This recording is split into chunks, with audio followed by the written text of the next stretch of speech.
Recording in progress. So note down everyone.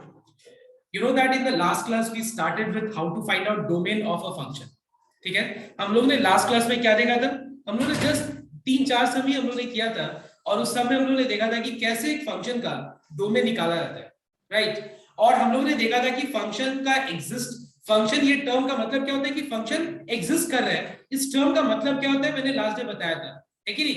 तो I think तुम लोग ये सब चीज क्लियर है तुम लोग का, और इमेज प्री इमेज ये सब क्लियर अच्छे से सबका। अब देखो आज हम लोग क्या करने वाले हैं, आज हम लोग थोड़ा और हम लोग और टाइप का सम्स करेंगे, कैसे हम लोग डोमेन निकालते हैं, and then we will slowly come to the part how to find out range of a function.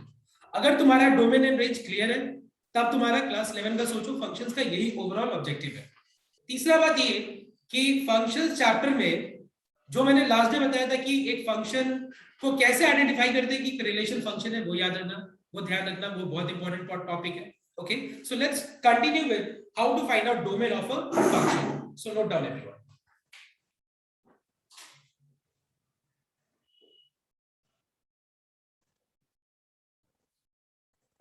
तो एक या दो सम में से मैं ब्रीफ कर दूं एक बार कि हम लोगों ने लास्ट डे किया क्या था। जैसे मान लो suppose we have x by x plus 3 और मैं अगर ये पूछूं कि what is the domain of this function, ठीक है, what is the domain of this function, so what will be your answer? Tell me, इस फंक्शन का डोमेन क्या है? अगर मैं ये पूछूं तो बताओ तो इस फंक्शन का डोमेन क्या होगा?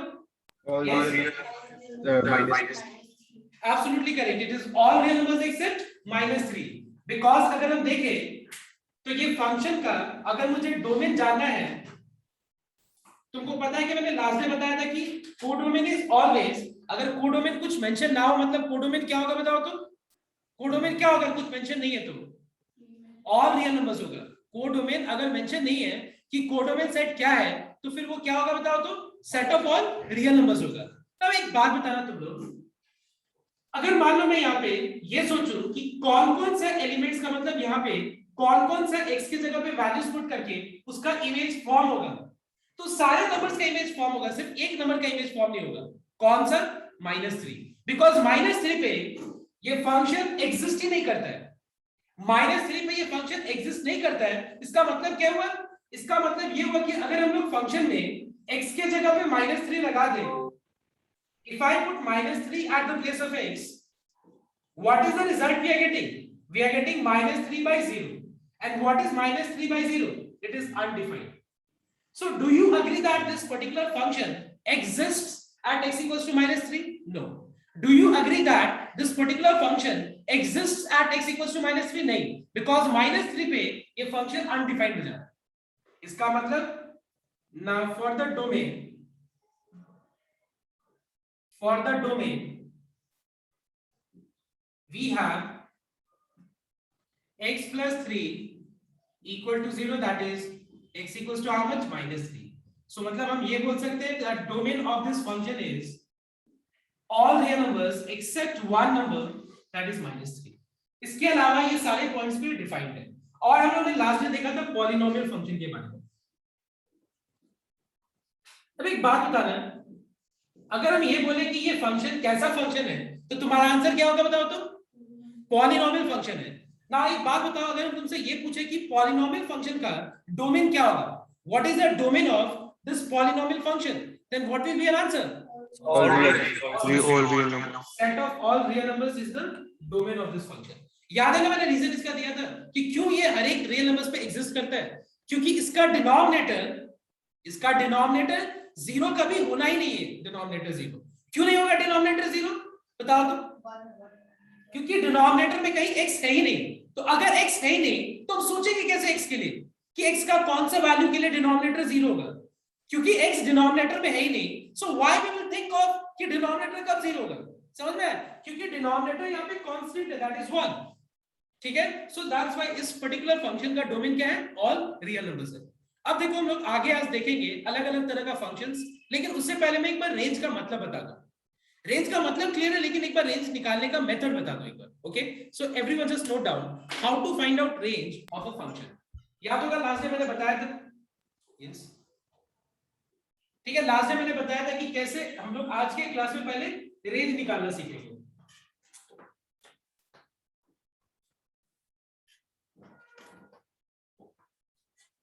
अच्छा बताओ तो रेंज का मतलब क्या होता है, कोई रिपीट करेगा? बताओ तो, what do you mean by range of a function? Anyone? Yes Image of domain. Yes yes, once again. Image of domain. So all the images. हाँ Sir, मतलब ठीक है। output. हाँ या टेल मी बोलो। मतलब यू आर करेक्ट, तुम लोग अपने अपने लैंग्वेज में बता रहा है, लेकिन हम लोग ऐसे बोल सकते हैं कि हम लोग बहुत तरीके से इसको बोल सकते हैं, all those elements in the codomain set which has its pre images. मतलब कोडोमेन सेट में जिस जिस एलिमेंट्स का प्री इमेज होगा उसको क्या बोलते हैं हम लोग, बताओ तो? उस एलिमेंट्स को एक सेट में रख दे, उस सेट का नाम क्या होता है बताओ तो? रेंज। या हम ऐसे भी बोल सकते हैं कि रेंज का मतलब क्या होता है? Set of outputs. मतलब जो भी हम लोग डोमेन से एलिमेंट से इनपुट लेते हैं फंक्शन में, उसे जो आंसर आता है उस आंसर का सेट को क्या बोलते हैं हम लोग? रेंज बोलते हैं, है कि नहीं? सो एक बात देखो हम लोग कैसे रेंज निकालने वाले हैं, तो ध्यान देना एक बार। सो नेक्स्ट टॉपिक है how to find out range. अब रेंज को समझने के लिए मैं जो अभी कर रहा हूं उसको ध्यान से एक बार देखना सबको, because this is very very important. Listen here, suppose मान लो एक फंक्शन है fx and it is, let's say, x plus 2 divided by x minus 3। तो एक बात बताओ तो सबको, इस फंक्शन का डोमेन क्या है? देख के बता सकते हैं तुम लोग, क्या है? All real numbers. ये 3 मत बोलना, 3 तो नहीं है। अगर अब तुम बोलेगा कि 3 इज द डोमेन, तब तो तुम लोग वही बोल दिया जो नहीं है। तुमको ऐसे बोलना चाहिए all real numbers accept 3 is the domain. मतलब इसका डोमेन मतलब ये इस फंक्शन में हम लोग सारे एलिमेंट्स को का इमेज हम ऑब्टेन कर सकते हैं। मतलब सारे रियल नंबर्स का इमेज ऑब्टेन कर सकते हैं हम लोग। सारे रियल नंबर्स का इमेज होगा, सिर्फ एक नंबर का नहीं होगा। कौन सा है वो? 3। समझ में? मतलब अगर हम मान लो यहाँ पे इसको एरो डायग्राम से रिप्रेजेंट करें तो यहाँ पे सारा रियल नंबर्स होगा, सिर्फ यहाँ क्या प्रेजेंट नहीं होगा?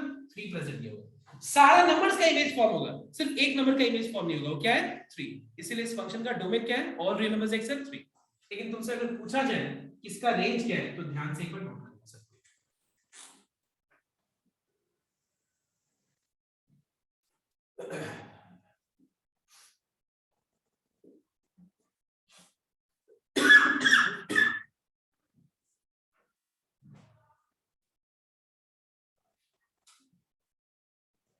Listen. इसका हम रेंज कैसे निकालेंगे देखना एक बार। सबसे पहला चीज मैं इसको let y equal to fx लेता हूं, ठीक है?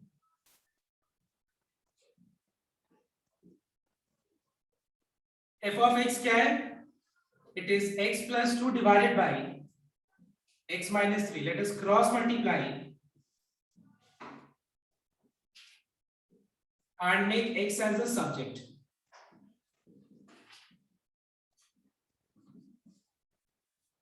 If you make x as the subject, you will get x equals to how much? 3y plus 2 divided by y minus 1. Same चीज यहां पे भी करते हैं, थोड़ा पेशेंस रखो, ठीक है? समझ में आ जाएगा क्या है।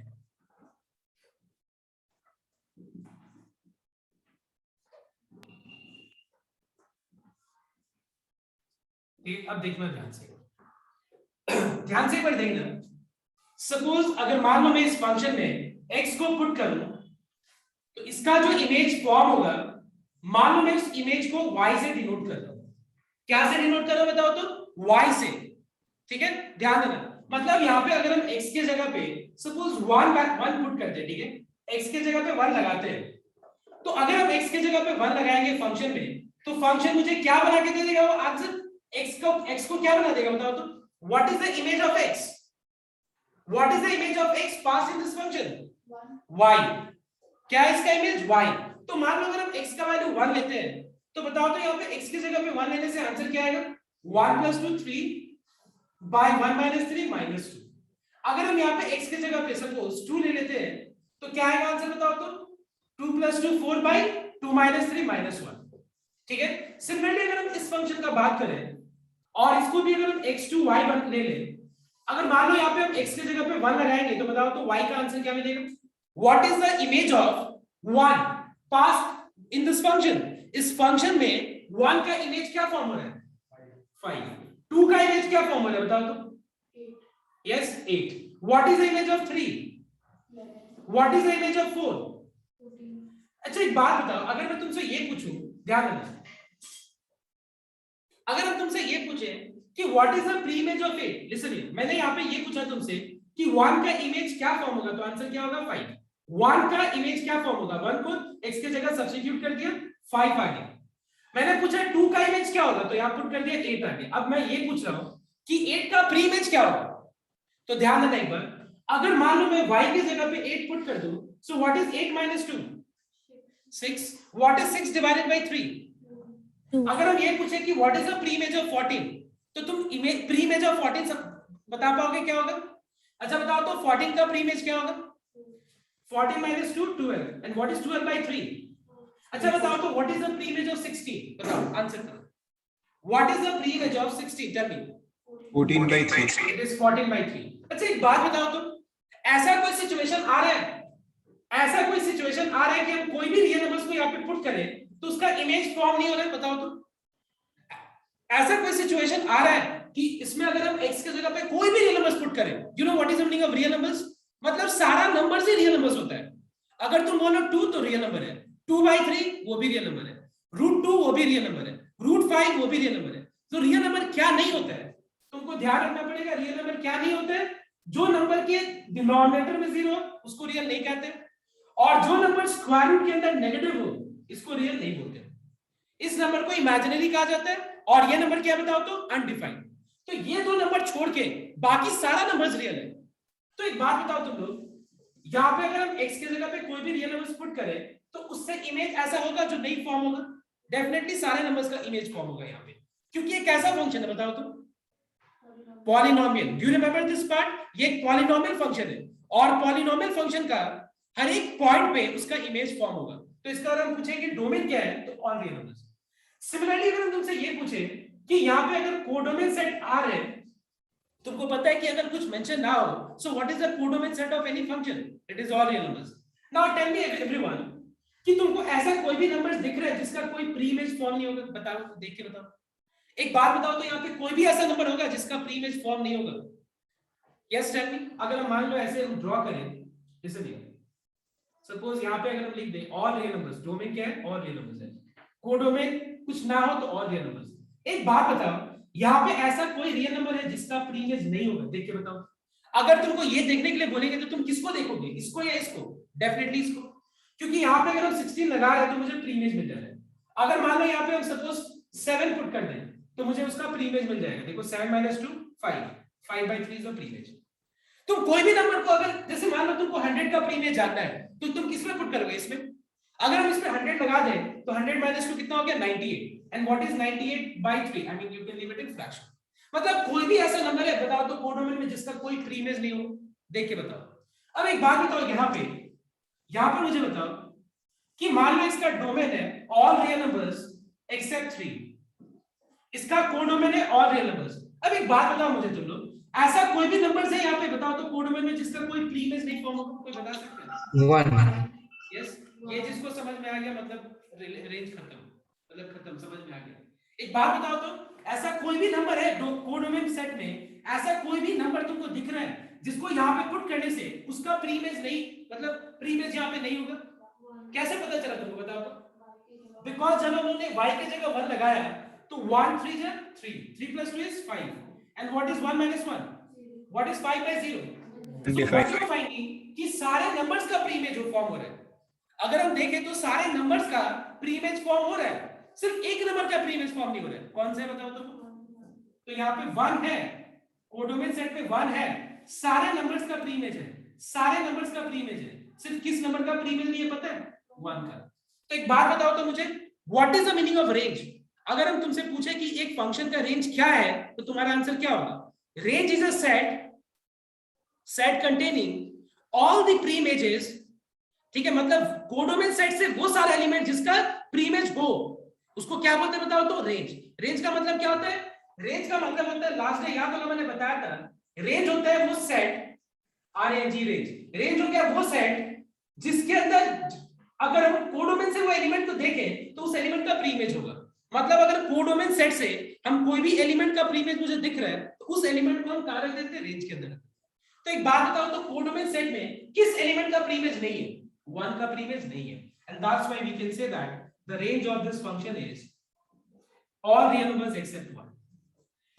इसका कोडो में इसका रेंज क्या होगा बताओ तो? all real numbers, because ऐसा कोई भी नंबर नहीं है जिसको यहाँ पे पुट करने से आंसर मतलब प्रीमियस नहीं बनेगा, क्योंकि एक ऐसा फंक्शन है, बता सकते हो कैसा फंक्शन है? It is a Polynomial. very good, absolutely correct. It is a polynomial in terms of y. This is a polynomial in terms of y, because what is the meaning of polynomial? Polynomial का मतलब होता है expression जिसमें जो variable है उसका part क्या होगा? होल नंबर होगा। तो यहाँ पे वेरिएबल का पार्ट क्या है? होल नंबर है। So this is a polynomial. So what is the range of this function? We can say that range is set of all real numbers. इसका रेंज क्या है? All real numbers except 1. So एक बार ये दो examples को copy कर लो।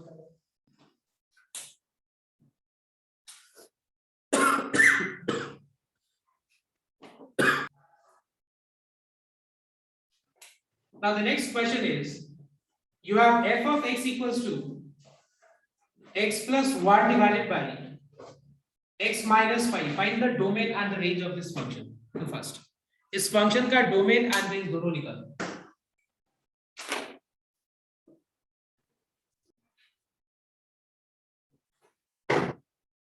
So everyone note down. इसका डोमेन निकालने के लिए मुझे जानना पड़ेगा कि कौन से x का वैल्यूज पे for what which value of x this particular function does not exist, मतलब x के किस पॉइंट पे ये फंक्शन एग्जिस्ट नहीं करता है, ये जानना होगा। तो उसके लिए हम लोग क्या करेंगे, ये कैसा फंक्शन है? हम लोगों ने अभी तक दो तरह का फंक्शन देखा। कैसा? एक देखा पॉलिनोमियल फंक्शन। पॉलिनोमियल फंक्शन का मतलब क्या होता है? जहां पे x का पावर क्या होगा? होल नंबर होगा। जैसे कि ये हो गया पॉलिनोमियल, जैसे कि ये हो गया पॉलिनोमियल, ठीक है? x square plus 5x plus 6 ये हो गया polynomial, clear? But this is not a polynomial, because यहाँ पे 1 बाई x है और 1 बाई x को हम लोग x टू द पावर -1 लिख सकते हैं। तो यहाँ पे x का पावर क्या होल नंबर है, so it is not a polynomial function. अब देखो हम लोगों ने दूसरा टाइप देखा रैशनल फंक्शन। कैसा देखा हम लोगों ने? Rational function. रैशनल फंक्शन क्या होता है देखना एक बार। कोई भी एक फंक्शन जो कि fx by gx के फॉर्म में हो, जहां पे fx भी पॉलिनोमियल हो और gx भी क्या होना चाहिए, वो भी पॉलिनोमियल। मतलब fx भी पॉलिनोमियल होना चाहिए और gx भी क्या होना चाहिए, पॉलिनोमियल। इस तरह का फंक्शन को क्या बोलते हैं हम लोग? Rational function. तो जैसे कि ये हो गया रैशनल, ठीक है? तो एक बात बताओ, जब भी हम लोग रैशनल फंक्शन का डोमेन या रेंज निकालते हैं तो हमको पता है कि एग्जिस्ट का मतलब क्या होता है? एग्जिस्ट का मतलब होता है उसका डिनोमिनेटर 0 नहीं होना चाहिए या फिर वो इमेजिनरी नहीं होना चाहिए। तो फिर क्या होना चाहिए? इमेजिनरी और रैशनल नहीं, सॉरी अनडिफाइंड नहीं होना चाहिए, इमेजिनरी नहीं होना चाहिए, तो क्या होना चाहिए? रियल, है कि नहीं? तो एक बात बताओ, रैशनल फंक्शन में हम क्या देखते हैं कि उसका डिनोमिनेटर 0 कब होगा? हम लोग क्या देखते हैं रैशनल फंक्शन में कि उसका डिनोमिनेटर 0 कब होगा? तो इसका डिनोमिनेटर 0 कब होगा देखना एक बार। dr मतलब denominator. Now for denominator equal to 0 we have x minus 5 equal to 0। तो यहाँ पे x का वैल्यू क्या आ जाएगा? 5। मतलब इस पर्टिकुलर फंक्शन का डोमेन अगर तुमसे पूछे तो डोमेन क्या होगा? All real numbers except 5। लेकिन अगर तुमसे ये पूछे कि what is the range of this function, तो रेंज निकालने के लिए पहले क्या करना पड़ेगा? Let y equal to fx। इसके बाद क्रॉस मल्टीप्लाई करके x को सब्जेक्ट बना लो,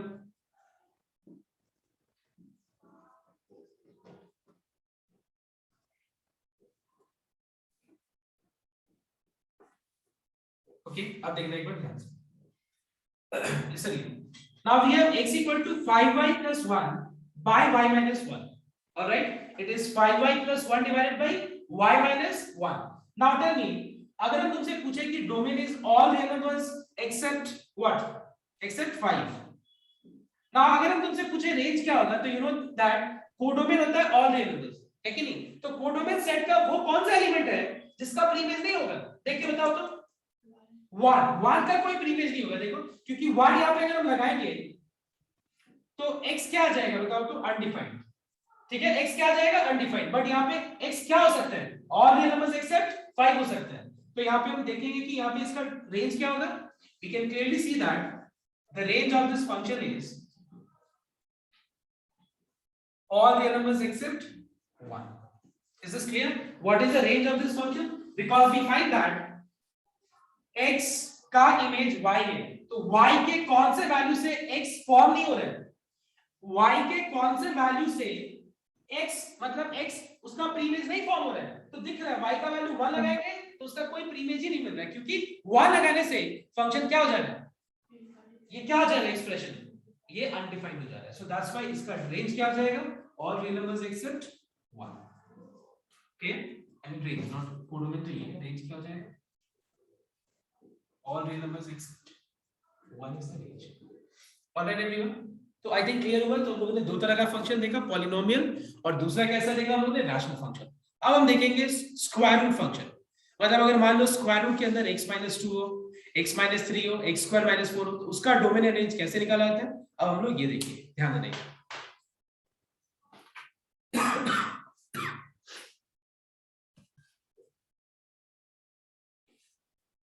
Next, now we are starting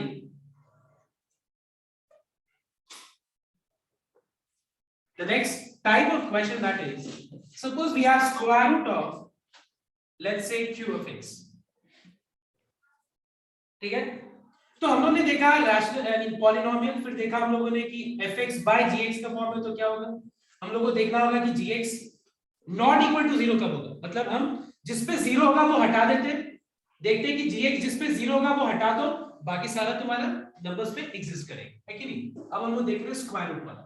अब एक बात बताओ, स्क्वायर रूट के अंदर अगर हम मान लो रियल के हिसाब से सोचे, रियल नंबर्स के हिसाब से, तो स्क्वायर रूट के अंदर क्या होने से रियल नहीं होगा, कोई बता सकते हैं. अगर मान लो स्क्वायर रूट के अंदर, सपोज स्क्वायर रूट के अंदर 4 हुआ तो ये नेगेटिव नंबर. स्क्वायर रूट के अंदर 2 हुआ तो भी वो रियल नंबर है. Why? Because root 2 is what is root 2? It's irrational number, तो ये भी रियल नंबर्स हुआ. स्क्वायर रूट के अंदर नेगेटिव नंबर होगा तब प्रॉब्लम. ठीक है, स्क्वायर रूट के अंदर अगर नेगेटिव नंबर हुआ then there is a problem, because what is square root of negative number, can you tell me? Square root of negative number is called what? Imaginary number. Imaginary. तो एक बात ध्यान से note करना, इसका अगर मुझे डोमेन निकालना है इस तरह का फंक्शन का, जैसे मान लो यहाँ पे suppose x, square root of x, let's start with a very basic level question. Square root of x, अगर हम तुमसे पूछे कि स्क्वायर रूट x का डोमेन क्या होगा, तो सोच के बताओ. मतलब तुम ये सोच के बताओ x की जगह क्या क्या पुट कर सकते हो, बताओ, जिससे ये पूरा इमेजिनरी नहीं होगा, बताओ तो. The real numbers. सारा real positive numbers. The real numbers minus negative numbers. Infinity. Very good, all positive real numbers, ये एकदम परफेक्ट आंसर है. All positive real numbers is your answer, and along with that zero also, because zero is a neutral number. अगर zero का बात किया जाए तो zero ना पॉजिटिव नंबर में आता है ना जीरो नेगेटिव नंबर में आता है, तो जीरो कैसा नंबर है, न्यूट्रल नंबर. तो तुमको ये भी बोलना चाहिए all positive real numbers along with zero. Alright everyone, तो देखो ध्यान से, इसका डोमेन क्या होगा, डोमेन मतलब हम x की जगह कौन कौन सा वैल्यूज पुट कर सकते हैं, हम लोग वो सारा वैल्यूज पुट कर सकते हैं जिससे स्क्वायर रूट के अंदर नेगेटिव ना आए. मतलब स्क्वायर रूट के अंदर क्या आना चाहिए बताओ तो, जीरो आएगा चलेगा, क्योंकि स्क्वायर रूट के अंदर जीरो आएगा तो इस नंबर को क्या बोलते हैं हम लोग, zero. Zero is what, real number. Square root के अंदर कुछ भी पॉजिटिव आए, कुछ भी पॉजिटिव, तो भी वो रियल है. इसका मतलब इसका डोमेन निकालने के लिए हम क्या करेंगे देखना है. Now for the domain we have x greater than equal to 0, मतलब डायरेक्टली मिल गया x greater than equal to 0, तो इसका डोमेन क्या है. अच्छा, इस तरह से समझते हो तुम लोग ये तरीका लिखने का? Yes sir. ये वाला मेथड देखो ध्यान से, मैंने सेट्स पे बताया था ये चीज. सपोज मान लो x greater than equal to a है, less than equal to b है, और यहाँ पे x greater than a less than b. इसको इंटरवल के फॉर्म में कैसे लिखते देखना एक बार. ठीक है, इस तरह, इसको बोलते हैं हम लोग क्लोज इंटरवल. इसको क्या कहते हैं बताओ तो, क्लोज इंटरवल. क्लोज इंटरवल का मतलब क्या होता है, a को भी इंक्लूड करना होगा, b को भी इंक्लूड करना होगा, और इसके बीच में जितना नंबर्स है उसको भी इंक्लूड करना होगा, मतलब सारा रियल नंबर्स को इंक्लूड करना होगा. इसका मतलब होता है ओपन इंटरवल. ओपन इंटरवल को ऐसे भी डिनोट कर सकते हो और ऐसे भी डिनोट कर सकते हो. इसका मतलब क्या होगा बताओ तो, all real numbers greater than a but less and less than b. Not a not b but greater than a less than b, मतलब ए से बड़ा होना चाहिए, बी से छोटा होना चाहिए, ए नहीं होना चाहिए, बी नहीं होना चाहिए। समझ में आया बात? तो एक बात बताओ तुम लोग, अगर हम ये बोलते हैं कि x is greater than equal to 2 less than 3, तो इसको इंटरवल फॉर्म में कैसे लिख सकते हो बताओ? यहाँ पे 2 को इंक्लूड करना है, यहाँ पे 3 को इंक्लूड नहीं करना है, तो बताओ कि इसको इस फॉर्म में कैसे लिख सकते हो बताओ? Close bracket 2 comma So 3 square open bracket bracket. 2 comma open 3 round bracket. Open ऐसे लिखो या ऐसे लिखो, एक ही बात। समझ में आया सबको? एक बार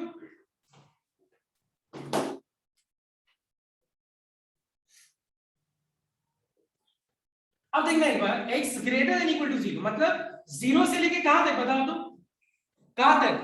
0 से लेके कहां तक? इंफिनिटी तक। तो 0 तो लेना है ना, कॉमा इंफिनिटी, इंफिनिटी तो कोई वैल्यू नहीं होता ना, तो हम लोग को हमेशा ओपन ब्रैकेट से डिनोट करना चाहिए। Please make sure that infinity को कभी भी क्लोज ब्रैकेट से नहीं डिनोट करना, बिकॉज इंफिनिटी मतलब तो हम सोच रहे हैं कि वो एक बहुत लार्ज क्वांटिटी, मतलब वो जाते जा रहे हैं, मतलब वो टेंड कर रहे हैं, मतलब एक बहुत लार्ज वैल्यू की तरफ टेंड कर रहे हैं। तुम इंफिनिटी इमेजिन कर सकते हो कितना बड़ा होगा? तो हम लोग उसको क्लोज ब्रैकेट से कभी भी डिनोट नहीं कर सकते, तो इसको हमेशा क्या करना तुम लोग? ओपन ब्रैकेट से ही डिनोट करना। तो तुम लोग ऐसे लिख सकते। Is this clear everyone? Let's take the second example now. Suppose we have f of x equal to square root of x minus 1. Alright, क्या बताओ तो? square root of x minus 1। अब ध्यान से देखना, स्क्वायर रूट के अंदर x था, तो हम लोगों ने सोचा, हम लोगों ने क्या सोचा डोमेन निकालने के लिए? हम लोगों ने सोचा कि x का वो सारा वैल्यूज जान ले जिससे स्क्वायर रूट के अंदर नेगेटिव ना आए। क्या है बताओ तो? पॉजिटिव है या तो जीरो। तो पॉजिटिव और जीरो का मतलब क्या होगा? x greater than equal to 0। अब इसका डोमेन निकालना है, so now for the domain X more than 0. गलत है। Still close bracket इसका 1 domain क्या comma होगा? infinity. हाँ करेक्ट, 1 to infinity होगा। अब देखना एक बार, हम लोग को x का वो सारा वैल्यू जानना है जिससे ये वाला एक्सप्रेशन क्या होना चाहिए बताओ तो? 0 या फिर पॉजिटिव। क्या होना चाहिए? 0 और पॉजिटिव। तो 0 और पॉजिटिव का मतलब क्या होगा? 0 एंड ग्रेटर देन 0, है कि नहीं? मतलब हमको x का वो सारा वैल्यू चाहिए, देखो ध्यान से, हमको x का वो सारा वैल्यू चाहिए जिसको यहाँ पे पुट करने के बाद इसका आंसर ग्रेटर देन या इक्वल टू क्या होना चाहिए? 0 होना चाहिए। समझ में आया बात? अगर इसको सॉल्व करें तो क्या आएगा बताओ तो? x greater than equal to 1। अब बताओ इसका डोमेन क्या हो जाएगा? इसका डोमेन हो जाएगा 1 से लेके प्लस इंफिनिटी। समझ में आया सबको? This is clear to everyone? एक बार ये दोनों एग्जांपल्स कॉपी करो। तो देखो, अगर तुम्हारा कांसेप्ट क्लियर है तो अब बस हम लोग को करना क्या? सारे टाइप्स को एक बार में कवर कर देना बस।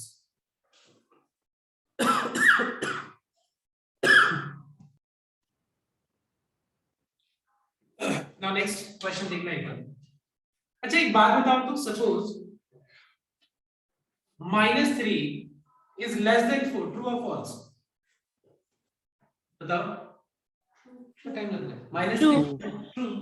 अब एक बात बताओ, 3 अगर मान लो मैं दोनों तरफ माइनस से मल्टीप्लाई करूं तो यहाँ पे माइनस माइनस प्लस हो जाएगा और यहाँ पे माइनस प्लस माइनस हो जाएगा। अब बताओ तो 3 इज लेस देन -4, ट्रू है फॉल्स है?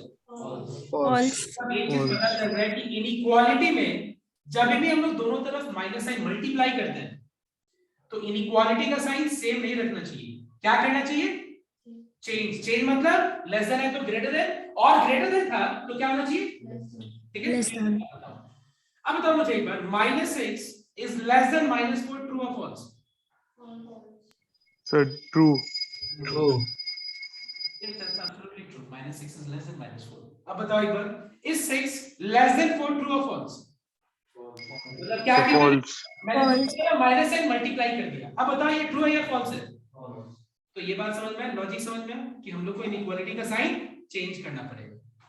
चेंज मतलब लेस देन है तो क्या करना पड़ेगा? अब बताओ तुम लोग, suppose 2x greater than equal to 4, तो x greater than equal to क्या होगा? क्या होगा? So 2. 2x greater than equal to 4, तो x greater than equal to क्या होगा? 2। 2. अब बताओ -2x greater than equal to 4, तो x क्या होगा? So greater than equal to X. -2. Minus X smaller than equals to -2. तो यहाँ पे मैंने सुना बहुत लोग का आंसर कि x greater than equal to -2। कैसे होगा? यहाँ पे माइनस है, तो अभी तो मैंने बताया था कि ये माइनस जो है अगर हम दोनों तरफ माइनस से मल्टीप्लाई करेंगे इनइक्वालिटी में तो ये माइनस अगर यहाँ पे आता है तो साइन चेंज करना पड़ेगा कि नहीं? तो सबसे पहला स्टेप यहाँ पे 2x less than equal to -4 लिखना पड़ेगा पहले, ठीक है? इनइक्वालिटी में इस तरह का अगर सिचुएशन आए तो सबसे पहले ये -n को हटाओ, और -n हटाने के लिए क्या करेंगे हम लोग? बोथ साइड्स -n दोनों तरफ माइनस मल्टीप्लाई और मल्टीप्लाई करके लॉजिक समझ में आया क्यों चेंज किया साइन? ऐसा तो नहीं कि याद करना पड़ा। सर ने बताया था कि जब भी -n चेंज मल्टीप्लाई होता है तो हम लोग को चेंज करना पड़ता है, ये याद नहीं करना पड़ेगा, लॉजिक ही आती है। दो एग्जांपल्स, तो यहाँ पे मैंने साइन चेंज किया। अब x क्या होगा? Less than equal to -2। Alright everyone, clear हुआ या नहीं? बताओ। अब देखो आगे नेक्स्ट सम। अब देखो नेक्स्ट सम मैं नहीं बताने वाला हूं, मैं क्वेश्चन दूंगा, तुम लोग आंसर बताओ। बताओ इसका डोमेन क्या होगा, लिख के बताना। बेकार में 2-4 आंसर मत बताओ, एक बार अच्छे से करो और मुझे बताओ इसका आंसर क्या होगा। Domain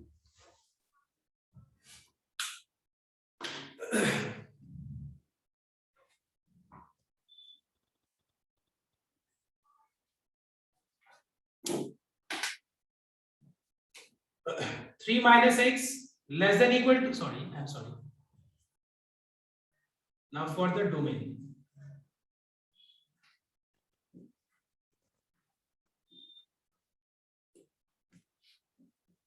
three minus x greater than equal to 0, so minus x greater than equal to -3, so x is what? less than and equal to 3. Less than equal to 3। तो यहाँ पे क्या होगा? डोमेन विल बी 3 से कहां तक बताओ तो? -इंफिनिटी। 3 से लेस, 3 के लेफ्ट में क्या आएगा बताओ तो? +इंफिनिटी? नहीं, 3 के लेफ्ट में क्या आएगा? -इंफिनिटी। तो 3 से -इंफिनिटी, ठीक है? ये ऐसे लिखना, 3, -इंफिनिटी मत लिख देना। समझ में आया बात? कॉपी करना एक बार।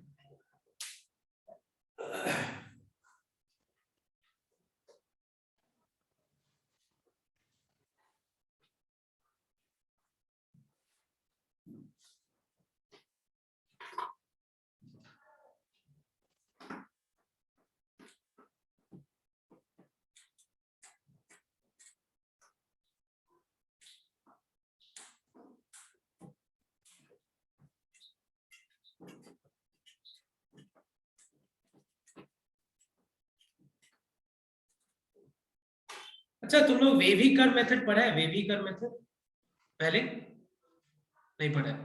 अच्छा ठीक है। अच्छा एक काम करो तुम लोग, अब हम लोग कुछ एनसीईआरटी का सम्स एक बार पहले डिस्कस कर लेते हैं। निकालो सबको एक बार, take out NCERT book everyone, सबको एनसीईआरटी बुक निकालो। फंक्शन चैप्टर मतलब लगभग कंप्लीट हो गया, जो भी एनसीईआरटी में सम्स करना चाहिए एनसीईआरटी से ही।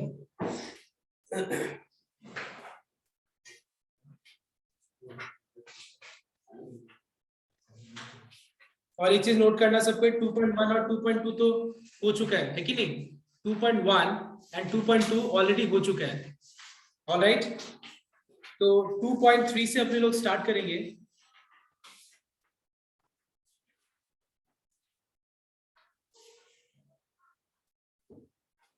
नाउ 2.3 से एक बार मार्क करना, तो जो तुम लोग करना है, क्योंकि अभी तक हम एक बार पहले मार्क करा थे, जो तुम लोग से हो जाएगा कि एटलीस्ट तुम लोग जाके घर पे कर पाओगे। 2.1, listen here everyone, exercise 2.1, exercise 2.2 is what? Relations. You are to do that particular thing, okay? Complete करो। 2.3 से स्टार्ट है functions, तो functions का क्या क्या करना है मार्क करो। नंबर 1 2.3 से 1, 2 का 1, 2 का 2b, नंबर 3, 4, उसके बाद बस इतना ही, 5 मत करना अभी। उसके बाद एग्जाम्पल्स का, एग्जाम्पल 21 मिसलेनियस से number 1, 2, 3, 4, 5,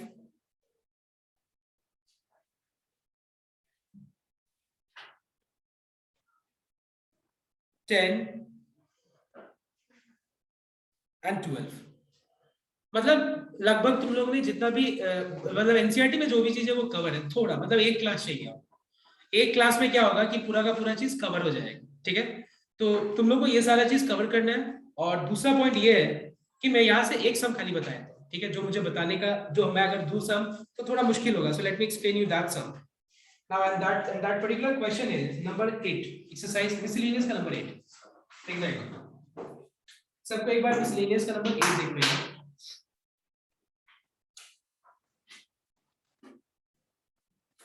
See, we have a function f 1, 1,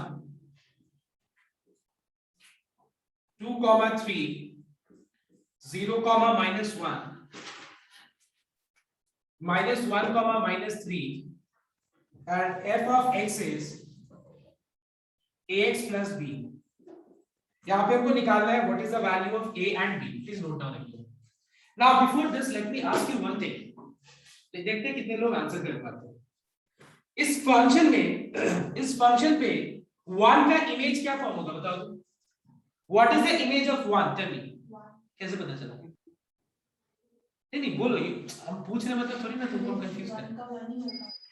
मतलब 1 का 1 होगा, 2 का क्या होगा? 2. ठीक है नहीं सर क्योंकि 1 डोमेन है और जो y वाला है वो 4 डोमेन है. करेक्ट. यहाँ पे देखो x क्या है? 1 है. y क्या है? 1 है. मतलब 1 का इस फंक्शन में इमेज क्या फॉर्म हो रहा है? 1. 2 का इमेज क्या फॉर्म हो रहा है? मतलब सिंपल सा बात, अगर मान लो एक फंक्शन है f of x x plus 1, तो अगर मैं पूछूं कि x का वैल्यू 1 है तो y का वैल्यू क्या होगा? तो क्लियरली यहाँ पे x की जगह 1 लगाओ, y का वैल्यू 2. अगर हम पूछे कि x का वैल्यू 3 है तो y का वैल्यू क्या होगा? 3 plus 1 4.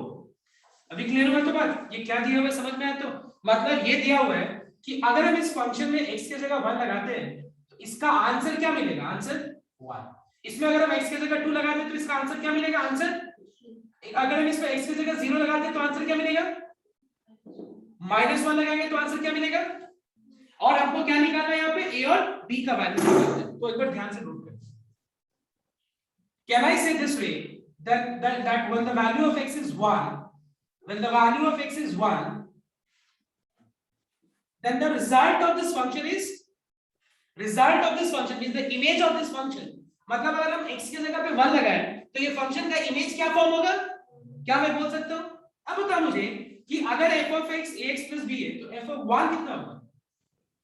कितना होगा? f of x sir a plus b equal to 1. f of 1 कितना होगा? a plus b. और a plus b का आंसर क्या होगा? इससे एक इक्वेशन आ गया. उसके बाद when x का value is 2, when the value of x is 2, what is the image of this function? What is the image of this function? 3. Now अगर f of x ax plus b है तो f of 2 क्या होगा? 2a plus b. और इसका answer क्या है? 3. Mark it as 3. अब ये दोनों इक्वेशंस को साइमल्टेनियसली सॉल्व कर लो और a और b का वैल्यूज निकालो. तुम लोग बोलोगे सर आपने 0 वाला क्यों नहीं यूज किया? डायरेक्ट आंसर ले जाता. वो संचित तुम लोग दिमाग लगाओ. ठीक है, मैंने एक चीज बता दिया, तुमको जो अच्छा लगे ये यूज करके दो इक्वेशन निकालो, ये और ये यूज करके दो इक्वेशन निकालो, इसको यूज करके दो इक्वेशन निकालो. That is completely up to you. तुम बोलोगे सर क्या अलग-अलग आंसर्स आएगा? Definitely not. क्लियर? सो ये हो गया. आई थिंक समझ में आ गया. ये एक सम था कि काफी इंपॉर्टेंट भी था और ये थोड़ा सा टाइम लगता तुम लोगों को समझने के लिए भी इनिशियली, तो ये मैंने बता दिया. इस तरह का एक सम एग्जांपल में मार्क कर लेना, मैं बता देता हूं, तुम लोगों घर पे खुद कर लो. एग्जांपल 20 मैंने मार्क किया था. एग्जांपल 20 मार्क करो. ठीक है, एग्जांपल 20 खुद करना. Alright, so these are the sums you'll have to do at home, and we just require one more class in which just I'll be teaching you domain and range in next level. okay, और उससे ज्यादा level में, मतलब है तो बहुत बड़ा chapter domain and range functions, लेकिन तुम्हारे सिलेबस में बस इंट्रोडक्शन. ओके